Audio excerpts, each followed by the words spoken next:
So today is the beginning of our series. It's also Reformation Day. And Reformation Day is a day of looking at the future of the church and what it holds, possibilities. I think that's a really great connection with our theme, of fearless trust. And the possibilities that are in store for us. We can embrace fearless trust. How did you notice that fearless trust was at work in the story that Rosie told?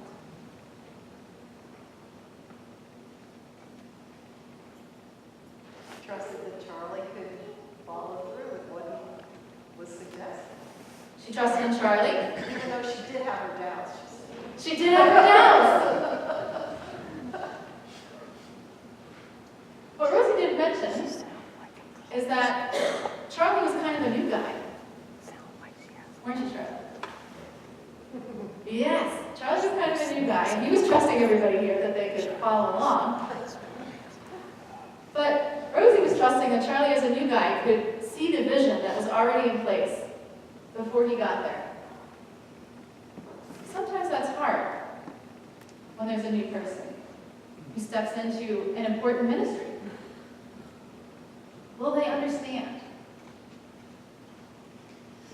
What other way was fearless trust at work in that story?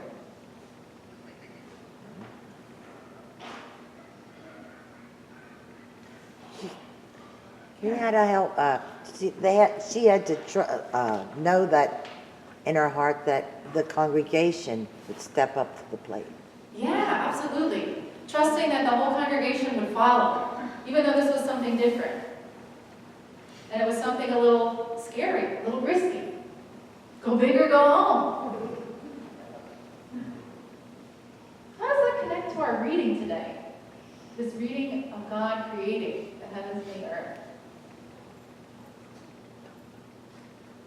How is fearless trust involved in that reading? Couldn't get much bigger than the creation of the whole world. That's pretty big. Go big or go home, right?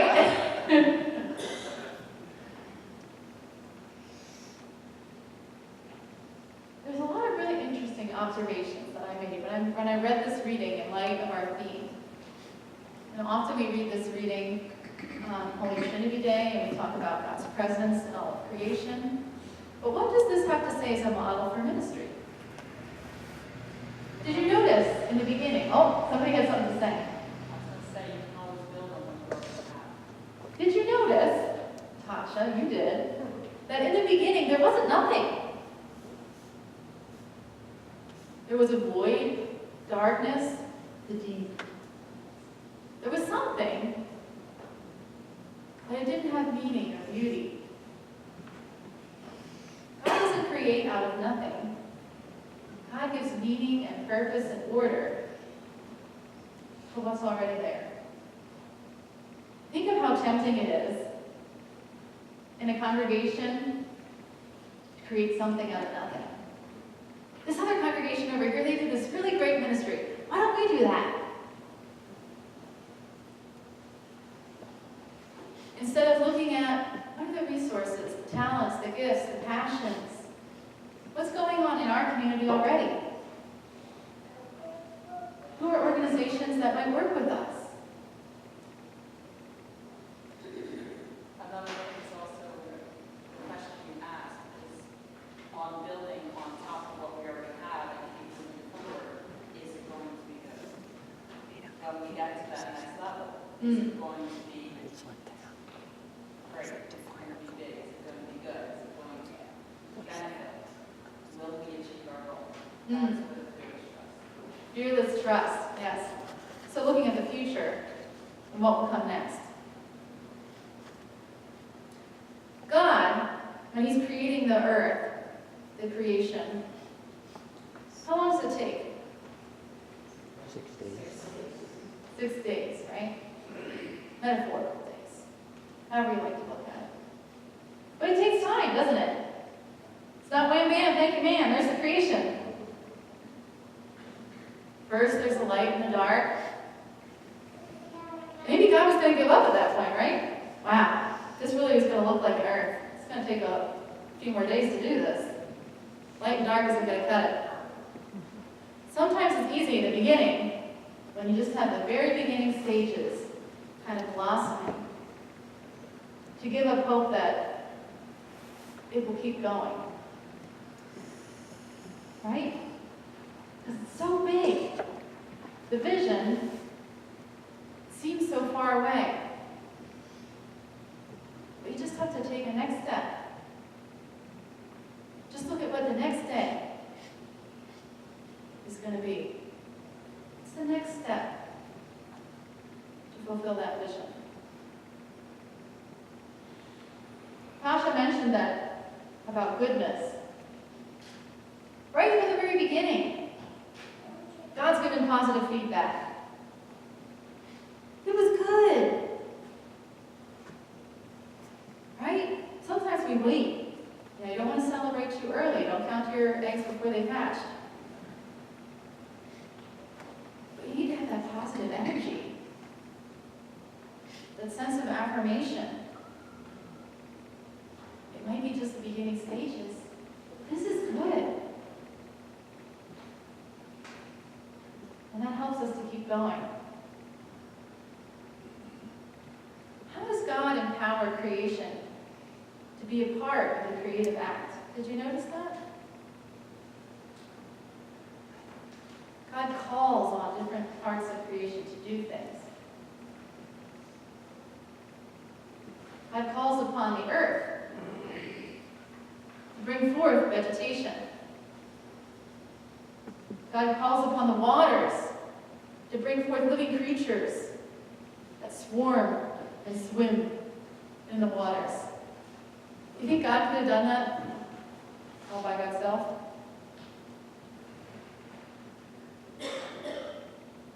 Terry's down here again. Probably God could have done it all by Godself.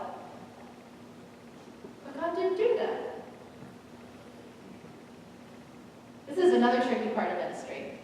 There are things that we can do, right? We can do it all by ourselves. Yeah, it might take a little longer, but we have a lot of good experience. We've done this for many years. All the good techniques. Somebody else, if I ask them, not sure what kind of quality it's going to be. Right? Come on, St. John's. I know this about you. We got just a few perfectionists in this crowd. Charlie's making a face! It's not just you, Charlie. It's not just you. There's quite a few perfectionists in this crowd. It makes it hard to empower other people if you feel that it needs to be perfect. Right? Because what if they aren't as experienced as us? What if their standards are quite the same as ours? Will everything fall apart? No, says George. Thanks, George. We need that. Fearless trust is about trusting that God is at work.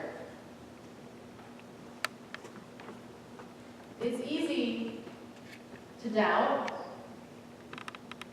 to be uncertain, and it's natural. It's natural. Let's not beat ourselves up about that.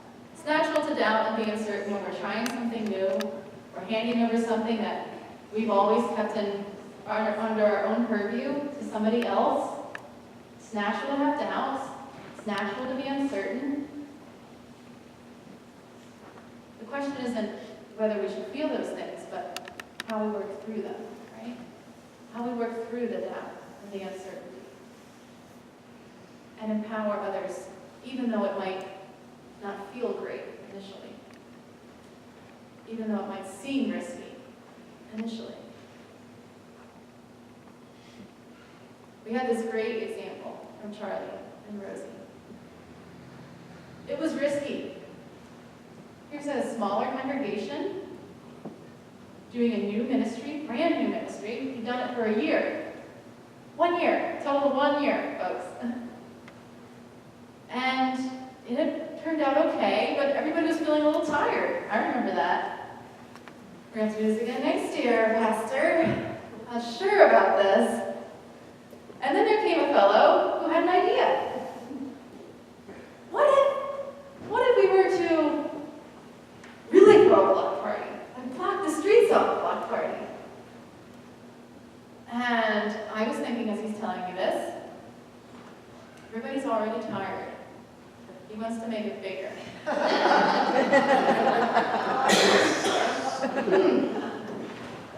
said, well, I'm not going to convince them, only he is. So, Charlie, you need to go to the Outreach and Innovation Ministry team meeting. And he did. And he convinced them. And they were uncertain. Rosie was. I'm sure a couple other people were. Steve, were you uncertain? Very uncertain. Very uncertain.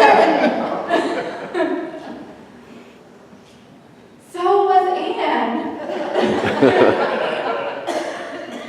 It's natural. It's natural to be uncertain, especially when everybody's tired, especially when the ministry's already new to begin with, especially when this guy here is new. He wasn't there when we had all the visioning and the talking about why we were doing this particular ministry. But he had an idea. And there was passion behind it. There was energy. Sometimes empowering others is just making room. Making room for that energy. Kind of letting it loose. That's what God did in creation. God made space. Creation isn't a finished product. I mean, we're still here, right? It's still going. It's a process. And what God is doing is not like kind of handcrafting this perfect little snow globe world. God's setting in motion this huge, new, tons of parts and interworking pieces thing. And God knows it's going to be a little messy. And God says it's good, right? But that doesn't mean it's perfect. Good doesn't equal perfect. In fact, in this particular case, good means purposeful and beautiful. Purposeful and beautiful. That's what creation is. It's not perfect. Not quite, but it is good. It's purposeful and beautiful. And our ministry people, it doesn't have to be perfect. In fact, it's not going to be. Not ever. We're never going to reach that perfect zone. But it will be good if we make space. Right? It will be good if we make space. And making the space means we're going to have to let go of the control a little bit. Did you notice on the seventh day, what does God do? Rest. God rested. Rest. And we talk about rest and how we need to rest, but implicit in that rest is God let go of the control. You know, creation didn't stop on the seventh day. There were still creatures going about their business, human beings living and breathing and arguing maybe. Having been spousal fights. Who knows? There was male and female by that point, so there's a good possibility there was some arguing. But God lets that happen, and God takes a break. This is another bonus to empowering others. You get a break, but you have to let go of some of the control. And that's not easy. Especially for us perfectionists. It's not easy. But it's where the really, truly exciting stuff happens. Where transformation is possible. Because if we keep everything right here, then it all ends with us. But if we pass it on, then there are others who carry it forward.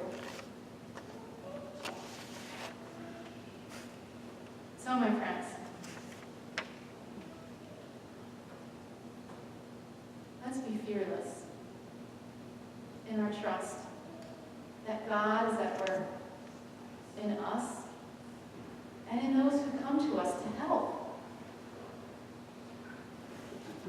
Let's be fearless and make space for something new and kind of scary, maybe risky, but beautiful, purposeful to take shape.